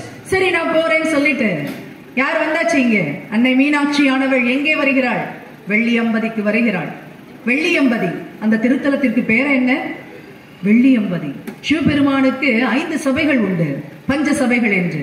கனக சபை சிதம்பரத்திலே இருக்கிறது, வெள்ளி சபை மதுரையிலே இருக்கிறது, தாமிர சபை நம்முடைய திருநெல்வேலியிலே இருக்கிறது, திருவாலங்காட்டிலே இருக்கிறது, அடுத்ததாக குற்றாலத்திலே. இப்படி 5 சபைகள் உண்டு.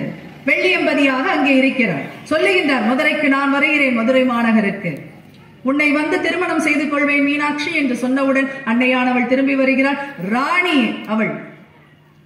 சாதாரண திருமணத்தையே இப்போது எப்படி நடத்துகிறார்கள் என்று உங்களுக்கு தெரியும் இல்லையா? மதுரையை ஆண்ட ராணிக்கு திருமணம் என்றால் அந்த ஊர் எப்பேற்பட்ட திருவிழா கோலத்தை பூண்டிருக்கும் என்று கற்பனை செய்து பாருங்களேன். எங்க ராணிக்கு திருமணம் சொல்லி பாருங்களேன், எப்படி இருக்கும். ஒவ்வொரு வீட்டிலும் திருமண கோலம், அவ்வளவு அழகான ஏற்பாடுகள் அந்த திரு தலத்திலே. சும்மாவா இல்லையா? கோலம், திருமண கோலம், திருவிழா கோலம் பூணுகிறது அந்த மதுரை மாநகரம். 8 நாட்கள் வராரு பாருங்க. யாரு? சிவபெருமான். எப்படி வருவாரு? ஏற்கனவே சொன்னேன், சிவபெருமானாலே நமக்கு புலித்தோல் தான் தெரியும், பாம்புகள் தான் கண்ணுக்கு தெரியும், ருத்ராட்சம் தெரியும், அதுக்கு மேல தலையில ஒரு சந்திரன் தெரியும், கங்கை தெரியுமா, இவ்வளவுதான் நமக்கு சிவபெருமானை பற்றி தெரிந்த உண்மைகள் இல்லையா? ஆனால் மதுரைக்கு யாரை கரம் பற்ற வருகிறார்? சாதாரண பொம்பளை கல்யாணம் பண்ண வராரா? இந்த உலகத்தையே ஆளுகின்ற ராணியை எல்லாம் திருமணம் செய்ய வருகின்றார். சாதாரணமா வர முடியுமா? அங்கே புலித்தோலை போத்துட்டு வர முடியுமா? இங்கே எப்படி இருக்கிறார்? தேவதை போல. அவளை காண்பதற்கு எத்தனை கோடி கண்கள் வேண்டும் இல்லையா? அவள் அழகு. மீனாட்சி அம்மா சாதாரண அழகா? பச்சை திருமேனி இல்லையா? சாய கொண்டை, கைகளிலே கிளி, எவ்வளவு அழகாக ஜொலிப்பாள் இல்லையா? அப்பேற்பட்டவளை திருமணம் செய்ய வர வேண்டும் என்றால் அவர் எப்படி வரணும்? ராஜா மாதிரி வராருங்க. ராஜ உடை, அவ்வளவு ஆபரணங்கள். யாருக்கு? சிவபெருமான். கொஞ்சம் கற்பனை பண்ணி பாருங்களேன். சிவபெருமானை எப்பவுமே தபசி மாதிரி நம்ம பார்க்க கூடாது இல்லையா? இங்க எப்படி இருக்கிறாரு சிவபெருமான்? நம்முடைய ஊர்ல லிங்கமாகவா? தெரியல. சிவலிங்கமாக இருக்கிறார் இல்லையா? சரி. ஆக இப்ப வர்றாரு பாருங்க, எத்தனை ஆபரணங்கள் ஜொலிக்கிறார். அப்படியே ராஜ கிரீடம் தலையில இருக்குது. மதுரை மாப்பிள்ளையா வராருங்க. எப்படி வராரு? மதுரை மாப்பிள்ளையாக வருகின்றார் சிவபெருமான். பார்க்கிறா மீனாட்சி, எத்தனை அழகு இல்லையா? சிவபெருமான் தான் எத்தனை அழகு. பவழ மேனி அல்லவா அவருக்கு இல்லையா? அதுல வெந்நீர் பூசி பார்த்திருப்போம். இப்பொழுது தங்க ஆபரணங்கள் ஜொலிக்கின்றன. அப்படியே மயங்கி போறாளா யாரு? மீனாட்சி. அதனால்தான் அவருக்கு பேர் என்ன? சொக்கநாதன். சொக்கிருவா அவருடைய அழகுல. மதுரையில இருக்கும் சிவபெருமானை பார்த்தா நம்ம சொக்கிர வேண்டியதுதான். அத்துணை பேரழகு படைத்தவனாக இந்த 7 உலகத்திலேயும் அப்படி ஒரு அழகான ஆள் கிடையாது. அப்படி வந்து நிக்கிறாரு. திருமணம் நடைபெறுகின்றது. மீனாட்சிக்கு என்ன பேரு? சொக்கநாயகி என்று பெயர். அவளும் பேரழகி இல்லையா? பேரரசி, பேரழகி, எல்லாரையும் சொக்க வைக்கும் அழகு படைத்தவள் என்பதால் அவளுக்கு பெயர் சொக்கநாயகி, இவருக்கு பெயர் சொக்கநாதரம். சிவபெருமானுக்கு பேர் என்ன பாருங்க? சுந்தரேஸ்வரர். சுந்தரம் என்றால் அழகு என்று பொருள். சுந்தரன் ஈஸ்வரன். சுந்தரனுக்கெல்லாம் சுந்தரனப்பா நான் என்று காட்சி கொடுத்தானாம் சிவபெருமான். ஆகவே மீனாட்சிக்கும் சுந்தரேஸ்வரருக்கும் திருமணம் கோலாகலமாக அந்த மதுரை மாநகரிலே நடைபெற்றது. எத்தனை பேரு? 30 முக்கோடி தேவர்களும் வந்திருக்கிறார்கள். இந்திரன் வந்திருக்கிறார்கள். இந்திரன் முதலான அத்துணை தேவர்கள் அங்கு வந்தாச்சு. முனிவர்கள் வந்தாச்சு. சித்தர்களுக்கெல்லாம் தலைவன் சிவபெருமான் என்பதால் சித்தர்கள் அனைவரும் வந்து விட்டார்கள். முனிவர்கள் வந்து விட்டார்கள். பூலோகமே நடுங்குது. அப்படியே அத்தனை பேர் வந்து குவிஞ்ச அவ்வளவு கோலாகலமாக நடைபெற்ற திருக்கல்யாணம் தான் மீனாட்சி திருக்கல்யாணம். காண கண்கோடி வேண்டும் இல்லையா? இன்றைக்கும் நடைபெறுகின்றதே. 10 நாள் திருவிழாவாக மதுரை குலுங்கு குலுங்கு நடைபெறக்கூடிய ஒரு திருவிழா எது என்று கேட்டால் சித்திரை திருவிழா அல்லவா இல்லையா? பட்டாபிஷேகம் தான் எப்படி, திக் விஜயம் தான் எப்படி, திருமண கொண்டாட்டம் தான் எப்படி, தேரோட்டம் தான் எப்படி, அத்துணை வீதிகளிலும் தேரோட்டங்க. காண கண் கோடி வேண்டுமே. கொடுக்கலையே பிரம்மா. எத்தனை பேர் பார்த்திருக்கிறீர்கள் அந்த திருவிழாவை? அடுத்தது அழகர் ஆற்றில் இறங்கும் வைபவ விழா. 274 நாட்களும், வருஷத்துக்கு 365 நாளுங்க. ஆனால் மதுரையில் மட்டும், மதுரை திருக்கோயிலில் மட்டும் 274 நாட்களும் திருவிழா. நினைச்சு பாருங்க மதுரை மக்கள் எவ்வளவு கொடுத்து வைத்தவர்கள் என்று. மதுரை என்று நினைத்தாலே முக்தி கிடைக்குமா? அப்பேற்பட்ட சிவத்தலம், அப்பேற்பட்ட மீனாட்சியின் திருத்தலம். அங்கே இப்படி கோலாகலமாக நடைபெற்றது அன்னை மீனாட்சியின் திருக்கல்யாணம். அத்தனை பேர் வந்து குவிந்து விட்டார்கள். சாப்பாடெல்லாம் சும்மா தடபுடலா நடக்குதுங்க. நம்ம வீட்டுல விட மாட்டோம் ஒரு கல்யாணம் இல்லையா? அத்தனை வகை விருந்துகளையும் நாம் படைக்கின்றோமே. சாதாரணமாக பிறந்த மனித பிறவிகளாக நாமே ஒரு கல்யாணம்னா எவ்வளவு செலவு செய்யறோம் இல்லையா? ராணிக்கல்லவா திருமணம், அதுவும் அன்னை மீனாட்சிக்கல்லவா திருமணம். எப்படி நடந்திருக்கும் என்று கற்பனை செய்து பாருங்களேன். ஜொலி ஜொலிச்சிருக்கும்ல. அங்கே சாப்பாடு எல்லாம் அப்படி இருக்குது. கடைசியில பாத்தீங்கன்னா எல்லாரும் சாப்பிட்டு விட்டு மீதமாகின்றதாம் சாப்பாடு எல்லாம். மீனாட்சி போய் கேக்குறா, என்னங்க என்னங்க அப்படிலாம் கூப்பிடுவீங்க நீங்க வீட்டுக்காரரு? நீதுல அதுதான் அப்படிதானே சொல்றோம் இன்னைக்கு. ஆனா பாருங்க எவ்வளவு பௌகியமா போய் நாதாவா அப்படி ஒரு வார்த்தை தமிழ்ல இருக்கிறதே நமக்கு தெரியாதே. நாதா என்று அழைத்தார்கள் இல்லையா? நாதன் நாயகன், என்னுடைய வாழ்வின் நாயகன் அல்லவா என்னுடைய கணவன், அப்படி என்று நினைத்து வாழ்ந்த காலம். அதனால்தான் அவன் மங்கையர்க்கரசி என்று அழைக்கப்படுகின்றாள். யாரு? மீனாட்சி. ஒரு பெண்ணுக்கு எத்தனை இலக்கணங்கள் இருக்க வேண்டுமோ, ஒரு குடும்பம் நடத்துவதற்கான அத்தனை இலக்கணங்களையும் கொண்டிருந்தாள் அன்னை மீனாட்சி. போய் கேட்கிறாள், நாதா பலகாரம் எல்லாம் மீதமாகிவிட்டது, என்ன செய்வது என்று கேட்டவுடன் சிவபெருமான் சொல்லுது, பயப்படாது, நமக்கு ஆள் இருக்கிறாங்க. நமக்கா இல்ல, அவரை சுத்திதான் எத்தனை பூதக்கணங்கள் இல்லையா? கூப்பிடுறாரு 2 குண்டோதரர்களை, 2 பேரும் வாங்கடா. சாப்பாடு எல்லாம் மீதமாயிடுச்சான். மீனாட்சி கவலைப்படுது. மீனாட்சி கண்ணில இருந்து கண்ணீர் எல்லாம் வரக்கூடாது. மனைவியின் கண்களில் இருந்து கண்ணீரை பார்க்காதவன் பாக்கியசாலி. மனைவியின் கண்ணிலிருந்து கண்ணீரை வரவழைக்காதவன் பாக்கியசாலி. ஆனா எப்ப புரியும்? மரண படுக்கையில தான் புரியும். ஒவ்வொரு ஆணுக்கும் இத்தனை வருடங்களாக எனக்காக உழைத்தவள் என் மனைவி மட்டும் தான் என்று நினைக்கின்ற பட்சத்திலே யமதர்மன் வந்து நிப்பான், கிளம்பு கிளம்பு, போதும் போதும் மனைவியை பத்தி அங்க வந்து நினைச்சுக்கோ இல்லையா? எப்பவுமே மனைவியின் அருமை இறுதியில் தானே தெரிகிறது அத்தனை கணவர்களுக்கும். ஆனா சிவபெருமானுக்கு முதல்ல தெரிஞ்சிருச்சு, சக்தி இல்லையே சிவம் இல்லை. ஆகவே மீனாட்சி ஒன்னும் கவலைப்படாதடா, நான் இருக்கிற சிவன் வந்தாச்சு. 2 குண்டோதரர்கள் வந்து சாப்பிடுறாங்களா? அவ்வளவு சாப்பாடையும் எவ்வளவு சாப்பாடு இருந்திருக்கும். 2 பேரும் சாப்பிட்டாச்சு. சாப்பிட்டு விட்டு தண்ணீர் அருந்துகிறார்களாம் அந்த 2 குண்டோதரர்களும். தண்ணி பத்தல, அவ்வளவு சாப்பாடு. அதனால சிவபெருமான் வந்து, சுவாமி சுவாமி, நாங்கள் அனைத்தையும் உண்டு விட்டோம், தண்ணீரும் குடித்து பார்த்து விட்டோம், பத்தவில்லை, தண்ணி தாகமா இருக்கு, ஏதாவது செய்யுங்க என்று சொன்ன பட்சத்திலே சிவபெருமான் என்ன பண்ணினாரா? தன்னுடைய கையை வைத்து ஒரு நதியை உருவாக்கினாராம். வைகை என்று பெயர் அந்த நதிக்கு, வைகை என்று பெயர். யார் கை வைத்தார்களாம்?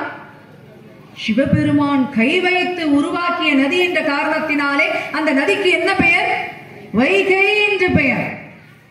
தண்ணீரை அருந்திய பின் அவர்கள் தாகம் தணிக்கிறார்கள். மிக அற்புதமாக அந்த திருமண வைபவம் நிறைவேறுகின்றது.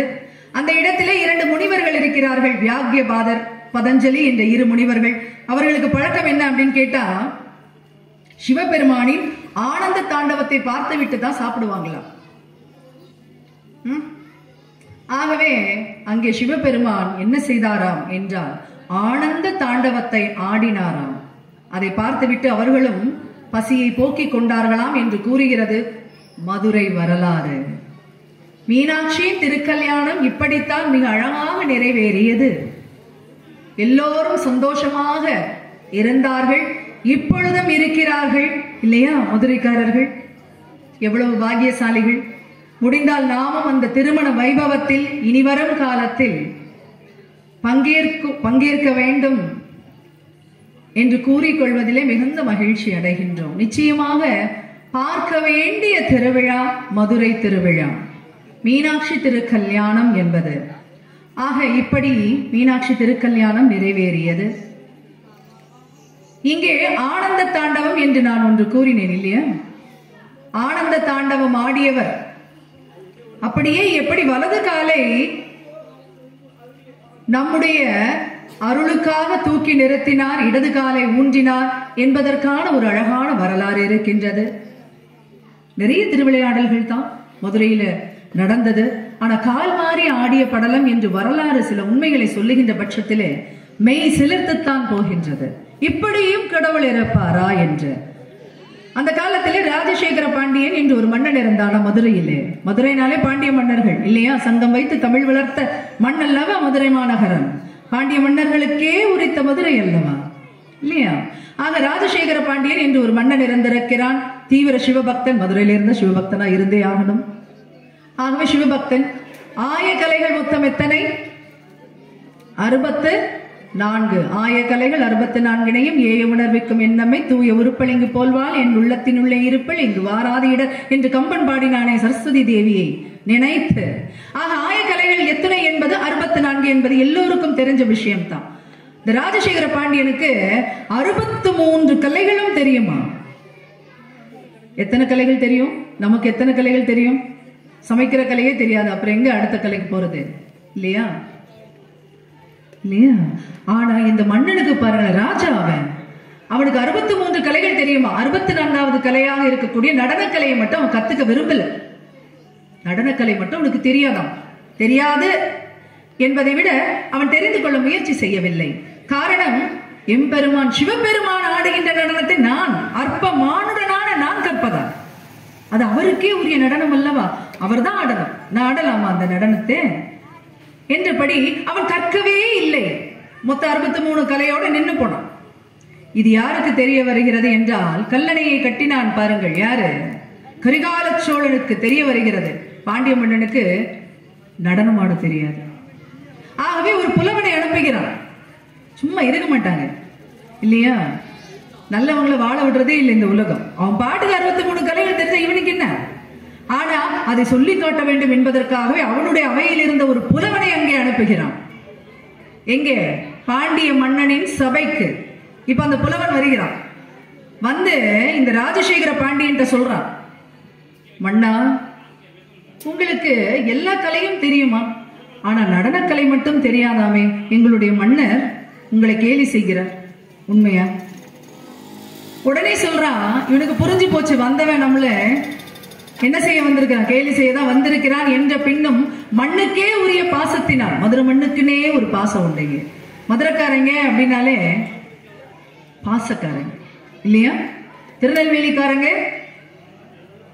பாசத்துக்கு அல்வா. அடுத்தது சொல்லுங்க, நீங்க தான் திருநெல்வேலி மாவட்டம் இல்லையோ, இது தூத்துக்குடி மாவட்டமா? ரெண்டுமே ஒன்னாதான் இருந்தது ஒரு காலத்துல. திருநெல்வேலி தூத்துக்குடி எல்லாம் சேர்ந்துதான் இருந்தது, நம்ம எல்லாம் ஒண்ணுதான். பாசத்துக்கு அல்வா கொடுப்போம், சண்டேன்னு வந்துச்சுன்னா அருவா எடுப்போம், அவ்வளவுதான் இல்லையா. இந்த கையில அல்வா கொடுப்போம், அடுத்த கையில அருவா எடுப்போம். ஆனா மதுரைக்காரங்க பாத்தீங்கன்னா முழுக்க முழுக்க பாசக்காரங்க. அப்படி அந்த பாசம் காரணமாக, மண்ணின் ஈரம் காரணமாக மன்னனின் மனத்திலும் ஈரம் இருக்கின்றது. ஒண்ணுமே சொல்லாம அவனுக்கு பொண்ணும் பொருளை எடுத்து கொடுத்தாங்க, கேலி பண்ணக்கூடிய அந்த புலவனுக்கு.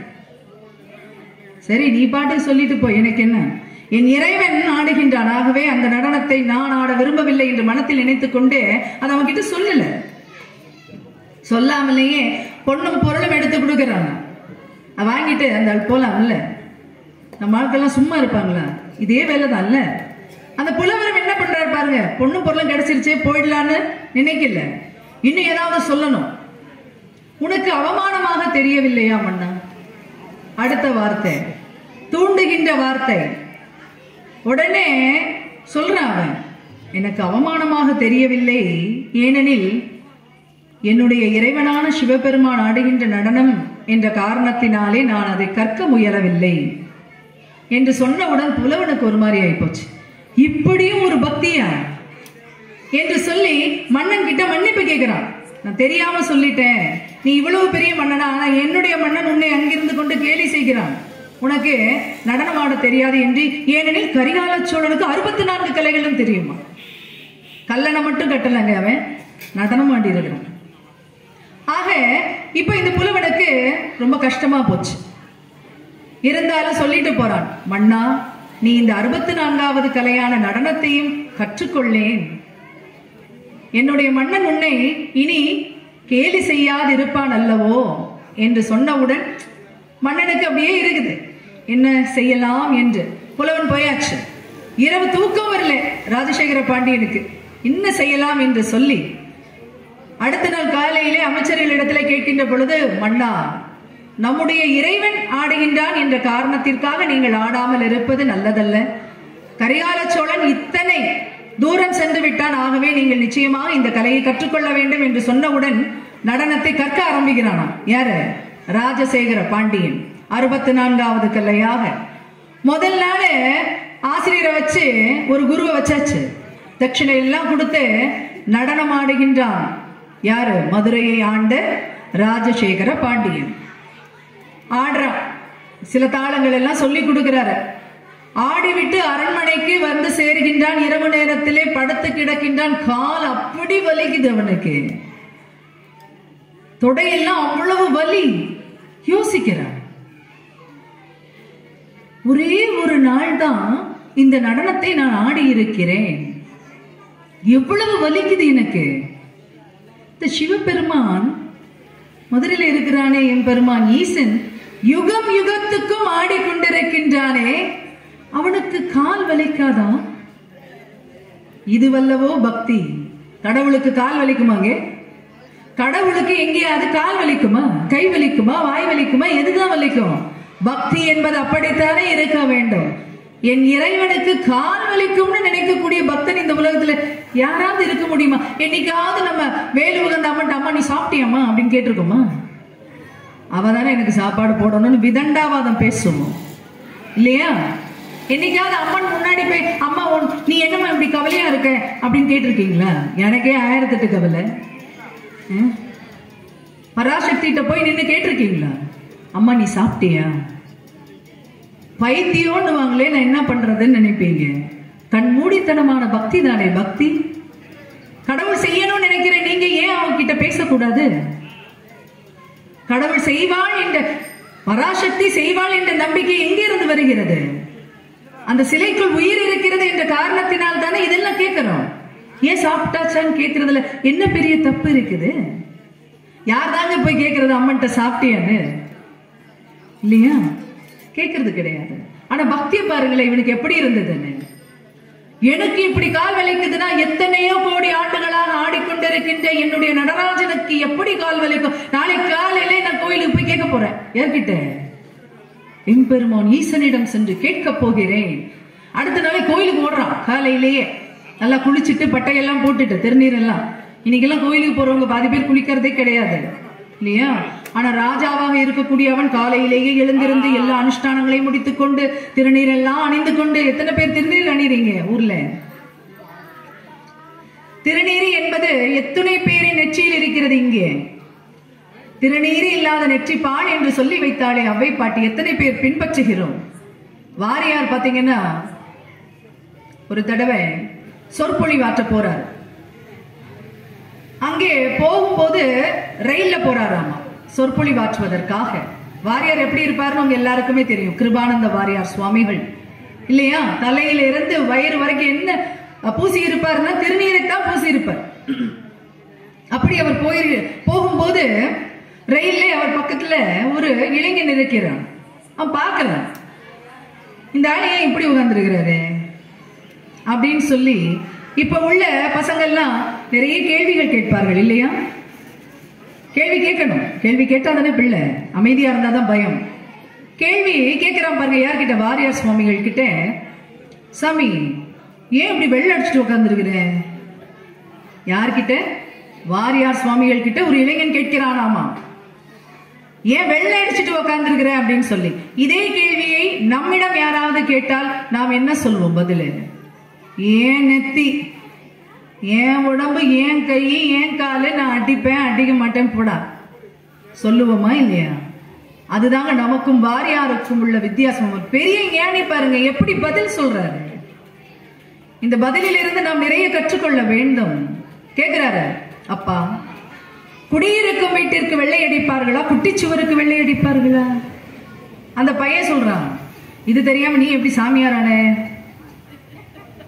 யாராவது குடியிருக்கும் வீட்டுக்கு வெள்ளை அடிக்காமல் குட்டிச்சுவருக்கு வெள்ளை அடிப்பார்களா?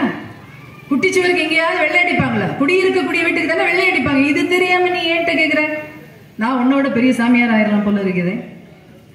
உடனே அவர் சொல்றார் பாருங்க, குடியிருக்கும் வீட்டுக்குத்தானே வெள்ளை அடிப்பார்கள், என்னுடைய உள்ளத்திலே எம்பெருமான் கந்த பெருமான் குடியிருக்கின்றார், ஆகவே உடல் முழுவதும் வெள்ளை அடித்திருக்கின்றேன், அங்கே வெறும் காலி இடம் தான் இருக்கு உன் உடம்பில், ஆகவே ஒன்றும் நீ பூசாமல் அமர்ந்திருக்கிறாய் மகனே என்று சொன்னவுடன் அவன் என்ன பண்ணிருப்பாங்க? அடுத்தது குதிச்சிருப்பானோ, ரயில்ல இருந்து சாமியார் ஆயிருப்பானோ, என்னவோ ஆயிட்டான் போங்க. இதுதாங்க பதில். வாரியார் இதுதான் அந்த இளைஞனுக்கு கொடுத்த பதில். ஆகவே திருநீர் என்பது மருந்து. திருநீர் குணமாக்காத நோய்களே கிடையாது. அதனால்தான் தமிழ்ல நம்முடைய முன்னோர்கள் எழுதி வைத்தார்கள், எதுக்கு எடுத்தாலும் திருநீர் பூசுங்கன்னு சொல்லி. எந்த புண்ணுக்கும் திருநீரை பூசுங்கள, வந்த வினையும் வருகின்ற வல்வினையும் கந்தன் என்று சொல்ல கலங்குமே செந்தில்நகர் சேவகா என்று திருநீர் அணிந்தவருக்கு மேவ வாராதே வினை என்று எழுதி வைத்தார்களே, அத்துணையும் உண்மை. ஆனா நமக்கு தான் நம்பிக்கை இல்லை. எத்தனை குழந்தைகளுக்கு நாம் சொல்லிக் கொடுக்கிறோம் திருநீர் அணிந்து விட்டு பள்ளிக்கூடம் செல் என்று. ஏன் பள்ளிக்கூடத்துல இருந்து வெளியே அனுப்பிடுவாங்களா திருநீர் அணிந்து அனுப்பினால? இல்லையே. ஆனால் நாம் எத்தனை பேர் பொறுப்பான பதிலை நம்முடைய குழந்தைகளுக்கு சொல்லுகின்றோம்? திருநீற்றின் பயன்களை எத்தனை பேர் உங்களுடைய குழந்தைகளுக்கு சொல்லிக் கொடுத்திருக்கிறீர்கள்? பொட்டு வைக்கிறதுக்கே இன்னைக்கு குழந்தைங்களுக்கு தெரியலையே, அப்புறம் என்ன அதுக்கு மேல ஒரு திருநீர்? நம்மளே இங்க ஸ்டைலா தானே பூசிக்கிறோம் இல்லையா? ஆக திருநீர் என்பது மருந்து. திருநீர் அணிந்து விட்டாலே முகத்தில் அவ்வளவு சுந்தரம் வந்துவிடும். அது ஒரு மந்திரம் என்று எழுதி வைத்தான் ஞான சம்பந்தன். அதை உணர்ந்து கொள்ள வேண்டும். சரி, ராஜசேகர பாண்டியன் கதைக்கு வந்துடும். இத்தனை பட்டையெல்லாம் அடிச்சுட்டு வந்துட்டான். வந்து அங்க நடராஜர் மதுரையில கேக்குறான். அவர் எந்த கால தூக்கி நிக்கிறார்? இப்ப இடது கால தூக்கி நிக்கிறார். அதுலயே ஒரு சூட்சுமம் இருக்குங்க. ஏங்க இடது கால தூக்கி நிக்கணும்? இடது பக்கம் யார் இருக்கிறார்? அன்னை மீனாட்சி இருக்கிறாள், அன்னை பராசக்தி இருக்கின்றாள். தூக்கிய திருவடியைத்தான் நாம் தொழ வேண்டும் இல்லையா? ஆகவே தொழுவதற்கான திருப்பாதம் யாருடையது? அன்னையினுடையது. ஏனெனில் அவள் அன்பானவள், கருணையானவள், இரக்கமானவள் என்பதால் எல்லா கோயிலையும் பாத்தீங்கன்னா நடராஜர் எப்படி இருப்பார்னா இடது காலை தூக்கி தான் நிற்பார் இல்லையா? அங்கேயும் அப்படிதான் நின்றார் அது வரைக்கும். ராஜசேகர பாண்டியன் சொல்றான், ஈசா என்று கத்திக்கொண்டே வர கோயிலுக்குள்ள பாக்குறாரு இவரு. ஈசனே, நேத்திக்கு தான் நான் நடனம் ஆரம்பிச்சேன், ஒரு நாள் தான் ஆடி இருக்கிறேன், அவ்வளவு வலி வலிக்குது என்னுடைய கால். இத்தனை வருடங்களாக ஆடிக்கொண்டிருக்கிறாயே, உனக்கு கால் வலிக்கவில்லையா? இந்த காலை மாத்தி வச்சு ஆடப்படாதா? யார்கிட்ட? கடவுள் கிட்ட. அத்துணை வருடங்களாக நீ இடது காலை தூக்கி ஆடுகின்றாயே, எனக்காக இந்த இடது காலை ஊற்றி வைத்துவிட்டு வலது காலை தூக்கி ஆடக்கூடாதா என்று கேட்கின்றார். சிவபெருமான் பாக்குறார், பைத்தியக்கார பாப்பாரா இல்லையா? ஏடா எனக்கு வலிக்குமாடா? ஆனாலும் அவனுடைய பக்தியை புரிந்து கொண்டு சிரிச்சுட்டே இருக்கிறாரு. நம்ம ஆளு சிவபெருமான் எப்படின்னா கொஞ்சம் விளையாடுவார், அவருக்கு ரொம்ப பிடிக்கும். நம்ம தான் அவரை சரியா புரிஞ்சுக்கிறது இல்ல. சிவன் சோதனை கொடுப்பாருன்னு சொல்லி கொஞ்சம் பயப்படுறோம். பொதுவா பாருங்க, நம்முடைய குழந்தைகள் மேல்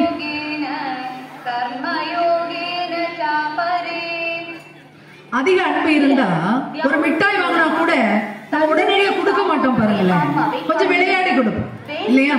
பிடி பார்க்கலாம் அப்படி குடி பார்க்கலாம் அப்படி. மூணாவது தடவை அந்த மிட்டாயை அந்த குழந்தையின் கையில தான் கொடுப்போம். ஆனா 2 தடவை விளையாடுவோம் பாருங்க, அதுல ஒரு சந்தோஷம் இல்லையா? அதே போல்தான் இறைவனும் இறைவியும் சோதனையை கொடுப்பார்களே தவிர கைவிட மாட்டார்கள். ஆக பார்த்து சிரிச்சுட்டே இருக்கிறாரு. நான் பாக்குறேன், என்ன ஒண்ணுமே சொல்ல மாட்டேன்றாரு, அவ்வளவு பெரிய ஆளா நீரு இரும் அப்படின்னு சொல்லிட்டு, நீ வலது காலை தூக்கும் வரை நான் என்ன செய்ய போகிறேன் என்றால் என்று சொல்லிவிட்டு அந்த சிலையிலேயே முற்றானாங்க தலையை. நான் முட்டி சாக போகிறேன். பாக்குறாரு, இதற்காகவா நான் உன்னை படைத்தேன்? என் மேலேயே முட்டி என்கிட்ட வருதுக்கா? இல்ல, இந்த பாரு அப்படின்னு சொல்லி என்ன பண்ணிடுறாரு, வலது கால தூக்கிட்டாங்க. எப்படி இருந்திருக்கும் அந்த காட்சியை பார்த்த ராஜசேகர பாண்டியனுக்கு? இறைவனானவன் எல்லா இடத்திலும் இடது காலை தூக்கி கொண்டு ஆடக்கூடிய நடராஜ பெருமான் ராஜசேகர பாண்டியன் என்னும் மன்னனுக்காக வலது காலை தூக்கி மதுரையில் நின்று ஆடுகிறார். இன்னைக்கும் நீங்க பார்க்கலாம், வலது காலை மட்டும்தான் தூக்கி நின்று ஆடிக்கொண்டிருக்கின்றார். மதுரையில மட்டும்தாங்க இந்த சிறப்பு, வேற எங்குமே கிடையாது. சிவபாதம் என்று சொல்லுகின்றார்கள். இடப்பாதம் யாருக்கு? அன்னையவளுக்கு. ஆனால் மதுரையிலே நாம் எந்த பாதத்தை தொட்டு வணங்கலாம் என்றால் சிவபாதத்தை தொட்டு வணங்கலாம். வேற எந்த கோவிலுக்கும் இந்த சிறப்பு கிடையாது என்று சொல்லுகின்றார்கள். அப்பேற்பட்ட சிறப்பு மிக்க ஒரு மாநகரம் தான் இந்த மதுரை. ஆக இப்படி ஒரு திருவிளையாடல் அந்த திருத்தலத்திலே நடைபெற்றது. மிக சமீபமாக மீனாட்சி அம்மை நிகழ்த்திய ஏகப்பட்ட திருவிளையாடல் இருக்கு. 1 மணி நேரத்துல எல்லாம் பேசணும்னா சாத்தியமே கிடையாது. ஆயிலுக்கும் அவளுடைய பெருமையை பேசி முடியாது. எப்படிங்க 1 மணி நேரத்துல எல்லாம் பேசிட்டு ஓட முடியாது. இருந்த போதும் ஒரு சம்பவத்தை சொல்லிவிட்டு நிறைவு செய்யலாம் என்று நினைக்கின்றோம். 19ஆம் நூற்றாண்டின் பிற்பகுதியிலே மதுரையிலே ஆங்கிலேய ஆட்சி அந்த நேரத்திலே நம்முடைய இந்தியாவில் நடைபெற்றது. மதுரை மாவட்ட ஆட்சியாளனாக ஒரு ஆங்கிலேயன் இருக்கின்றான். அவனுடைய பெயர் ரவுஸ் பீட்டர் என்பது. பேர் என்ன? ரவுஸ் பீட்டர் என்பதுதான் அவனுடைய பெயர். அவனுக்கு நம்முடைய மீனாட்சி அம்மையின் மீது அத்துணை பக்தி. நமக்கு தான் இல்லை. அவனுக்கு அன்னை மீனாட்சி அம்மையின் மீது அவ்வளவு பாசம். ஆனா ஆங்கிலேயன் தமிழ் தெரியாதவன், அந்நிய நாட்டை சேர்ந்தவன், அடிமைப்படுத்தி இருந்த ஆங்கிலேய வம்சத்தை சேர்ந்தவனுக்கு நம்முடைய அன்னையின் மீது அத்துணை பக்தி. என்ன செய்வானாம் தெரியுங்களா? தன்னுடைய குதிரையிலே ஏறி மதுரை மீனாட்சி அம்மன் திருக்கோயிலை 3 முறை வலம் வந்து அதன் பின் தான் அவனுடைய காரியங்களை எல்லாம் செய்ய புறப்படுவானாம். ஏன்னா அவன் உள்ள போக முடியாது. வேற்று மதத்தை சார்ந்தவன் என்பதால் உள்ளே அவன் அனுமதிக்கப்பட மாட்டான். ஆகவே குதிரையில ஏறி என்ன பண்ணுவானா? தினமும் 3 முறை வலம் வந்து விட்டுத்தான் அன்றாட காரியங்களை துவங்குவானா. நம்மள எத்தனை பேர் வேலுகந்த அம்மன் கோயிலுக்கு வந்து காலையில 3 தடவை வலம் வந்துட்டு தான் எனக்கு வேலையே ஆரம்பிப்பேன்னு சொல்றவங்க எத்தனை பேரு? இந்த திருவிழாவுக்கு வந்ததே பெருசு. நீங்க வேற திருவிழாவுக்கு வந்து அம்மாவை பாக்குறதே பெரிய விஷயம். இதுல தினமும் வந்துட்டு அவதாங்க எங்க வீட்டுக்கு வரணும், அவளை வந்து சுத்த சொல்லுங்கன்னு சொல்லுவோம் இல்லையா? ஆனா இந்த ஆங்கிலேயர் என்ன பண்ணிருக்கிறான்? சுத்தி சுத்தி வந்திருக்கிறான். ஒரு நாள் பாத்தீங்கன்னா மதுரையில இடி மின்னல் பெருமழை, ரொம்ப மழை பெய்யுது. இந்த ரவுஸ் பீட்டர் என்ன பண்றான் பாருங்க, அவனுடைய மாளிகையில அவனுக்கு தூக்கம் வரல. அவ்வளவு மழை, பேரிடி, வெளியே போக முடியாது. அவனுடைய மெத்தையிலே மாளிகையிலே புரண்டு கொண்டிருக்கிறான். தூக்கமே வரல. எதற்கு இப்படி மழை பெய்கிறது என்று நினைத்தானா என்னவென்று தெரியவில்லை. புரண்டு கொண்டே இருக்கிறான். தூக்கம் வரல மனுஷனுக்கு. அந்த நேரத்துல ஒரு பெரிய இடி சத்தம். வாசல்ல பாக்குறான். பார்க்கின்ற பட்சத்துல ஒரு சின்ன குழந்தை ஓடி வருது. ஒரு 3 வயசு இருக்கும். அழகா இருக்கு பார்க்கறதுக்கு. பட்டு பாவாடையும் சட்டையும் தரித்து அழகாக கொண்டையெல்லாம் போட்டுக்கிட்டு காதல ஜிமிக்கி எல்லாம் போட்டு அவ்வளவு அழகான நெற்றியிலே குங்கும திலகம் இட்டுக்கொண்டு ஒரு குழந்தை உள்ள ஓடி வருது. வந்த குழந்தை சும்மா இருக்காம இந்த ரவுஸ் பீட்டரோட கையை பிடிச்சி இழுத்து தரன்னு சொல்லி வெளியே கொண்டு வந்து நிறுத்துது. அந்த குழந்தையின் பிடியை அவனால் தட்ட முடியவில்லை. அவ்வளவு வலிமையான பிடி அந்த குழந்தையின் பிடி. பிடிச்சு கொண்டு வெளியே விட்டதும் தான் தாமதம். அந்த மாளிகை அப்படியே இடிந்து போகிறது. எப்படி இருந்திருக்கும் பாருங்க ரவுஸ் பீட்டருக்கு. மாளிகை இடிந்ததும் தான் அப்படியே திரும்புற, யாரா இவ, இந்த குழந்தை யாரு, என்னுடைய உயிரை காத்த அந்த குழந்தை யாருன்னு அப்படி திரும்பும் போது அந்த குழந்தை கையை விட்டுட்டு ஓடுதுங்க வேகமா. அந்த பிஞ்சு பாதங்கள் அப்படியே ஓடுது. இவனும் பின்னாடியே போறான். யாருன்னு பார்க்கணும் இந்த குழந்தை. அவனுக்கு உயிர் இல்லையா? இந்த உலகத்திலே பெருசு இதுங்க உயிரோடு இருக்கிறது தான் இல்லையா? இந்த உலகத்திலே பணக்காரர்கள் யாரு? 3 வேளை சாப்பாடு கிடைக்குதா? நம்ம தான் பணக்காரர். ஒரு நேரம் நிம்மதியான உறக்கம் கிடைக்கிறதா? நம்மளை விட பணக்காரன் இந்த உலகத்துல கிடையாது. ஏன்னா அம்பானி அதானியும் தான் பெரிய பணக்காரங்கள இல்லையே. அவன் கூட நிம்மதி இல்லாம தூங்குவாங்க. ஆனா உங்களுக்கு நிம்மதியோட ஒரு தூக்கம் கிடைக்குதா? நீங்க தாங்க பணக்காரன். ஆக இவன் என்ன பண்றான் பாருங்க, பின்னாடியே ஓடுறான். குழந்தை ஓடுது, பின்னாடி ஓடுறான். ஓடி ஓடி கடைசியில பார்த்தா அந்த குழந்தை எங்க போய் மறையுதுன்னா மீனாட்சி அம்மன் திருக்கோயிலுக்குள்ளே சென்று மறைந்து போகின்றது. எப்படி இருந்திருக்கும் பாருங்க. மெய் சிலர்த்து போனான், கத்துறான், கதறான். உள்ள போக முடியாது, ஏன்னா ஆங்கிலேயன், கிறிஸ்தவன். ஆகவே வெளியே நின்று அழறான், அம்மா தாயே உன் மீது பக்தி கொண்டு. அவனுக்கு தமிழ் தெரியுமா? முதல்ல மதர்ன்னு சொல்லியிருப்பான்ல, அப்படித்தானே சொல்லி இருக்கணும்.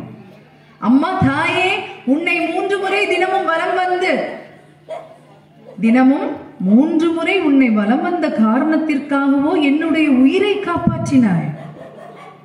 நீயா வந்தது மீனாட்சி, நீயா வந்தது, நீயா வந்தது என்று சொல்லி கதறி அழறான். எங்க? மீனாட்சி அம்மன் கோயிலுக்கு முன்பாக நின்று கொண்டு. அடுத்த நாள் வரான் பாருங்க, அத்தனை பேரையும் கேட்கிறான், நான் இந்த மீனாட்சி அம்மனுக்கு ஏதாவது நடந்தது எல்லாத்தையும் சொல்றான். இப்படி ஒரு சின்ன குழந்தை வந்து என்னை காப்பாத்துச்சு, எல்லாரும் சொல்லிட்டாங்க யாரு அப்படின்னு சொல்லி. யாரா இருக்கும்? மீனாட்சி தாய் தான் வந்திருக்கிறார் காப்பாத்துறதுக்கு. அவன் சொல்றான், உடனடியாக அவளுக்கு காணிக்கை செலுத்த விரும்புகிறேன் என்று சொல்லி, அன்பளிப்பு இல்ல, பரிசு இல்ல, என்ன சொல்றான்? தெய்வத்துக்கு நம்ம பரிசு கொடுக்க முடியுமா? அன்பளிப்பு கொடுக்க முடியுமா? லஞ்சம் கொடுக்க முடியுமா? வச்சு செஞ்சிருவா இல்லையா? ஆனா அவன் சொல்றான் பாருங்க, காணிக்கை கொடுக்க விரும்புகிறேன் என்று சொல்லி 2 அழகான தங்கத்தினால் ஆன நவரத்தினங்கள் பொறிக்கப்பட்ட 2 பாதணிகளை, காலணிகளை சமர்ப்பிக்கின்றான். இன்றைக்கும் பாருங்க, மீனாட்சி திருக்கல்யாண வைபவத்தின் போது அன்னை மீனாட்சிக்கு இந்த ரவுஸ் பீட்டர் என்னும் ஆங்கிலேயன் அளித்த காலணிகள் அணிவிக்கப்படுகின்றன என்பது உண்மை.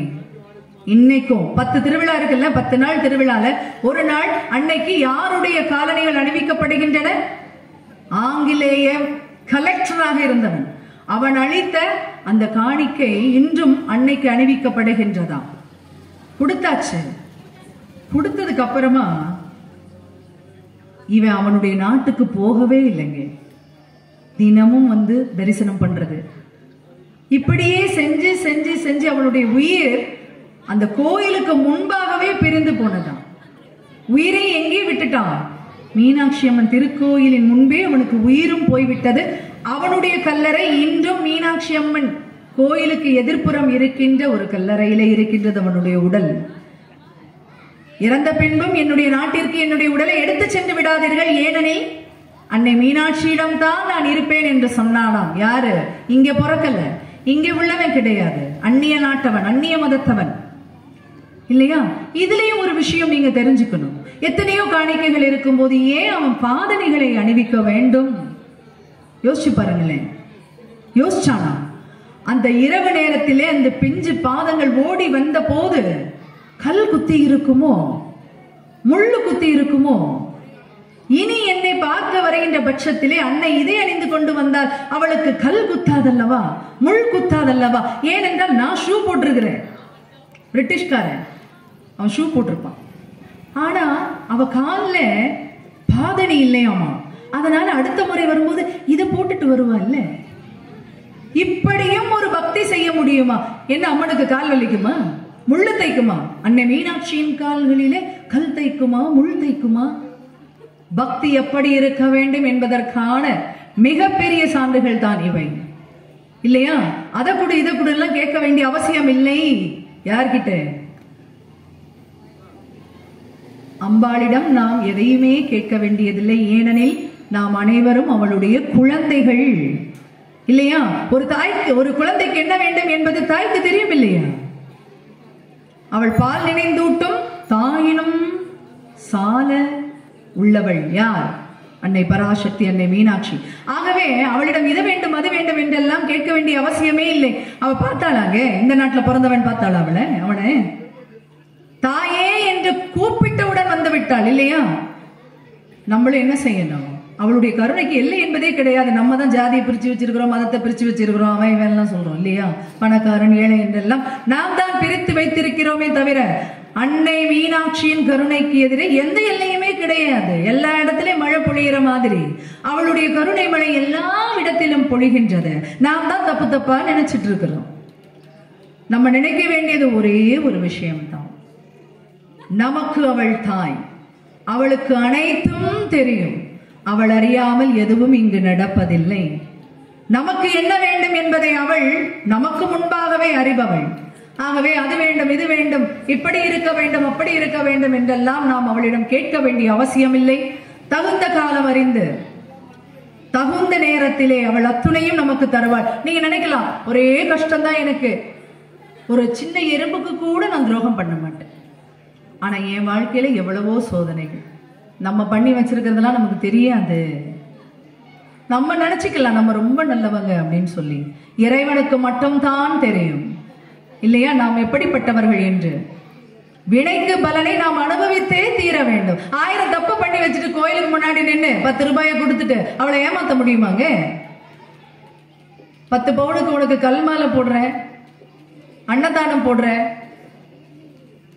சொல்லிட்டு இங்க அக்கிரமங்கள் எல்லாம் செஞ்சா பார்த்துட்டு இருப்பல. லஞ்சம் கொடுக்குறோம் அவளுக்கு இல்லை இல்லையா? 1000 தப்பு பண்ணிட்டு அவள்கிட்ட போய் மன்னித்துக்கொள் என்று கேட்கலாமே தவிர, சாப்பாடு போடுறேன், பொங்கல் போடுறேன், படையல் போடுறேன், பார்த்துக்கோ அப்படின்னு சொன்னா நம்ம வீட்டுல இருக்கக்கூடிய ஆள் இல்லை அவள், இந்த உலகத்தையே ஆளக்கூடியவள். ஆகவே புரிந்து கொள்ள வேண்டும், நம்முடைய வினைக்குத்தான் பலனை தவிர அன்னை தருவது அல்ல. என்றைக்குமே அவள் நம்மை காப்பவள், காப்பாற்றுபவள் என்று சொல்லி, மீனாட்சியை பார்த்தீங்கன்னா அவளுடைய திருவடி ஒரு கால் பார்த்தீங்கன்னா முன்னாடியே இருக்குமா. ஏனெனில் பக்தன் அழைத்தவுடன் ஓடிவிட வேண்டும் என்று. அப்பேற்பட்ட கருணை உடையவள் அன்னை மீனாட்சி என்று சொல்லி, அவளிடம் எதையும் நாம் கேட்க வேண்டாம், அவளே தருவாள் என்று சொல்லிக் கொண்டு நம்முடைய வாழ்விலே அத்துணை வளங்களையும் நலங்களையும் தரட்டும் என்று பிரார்த்தனை செய்து கொண்டு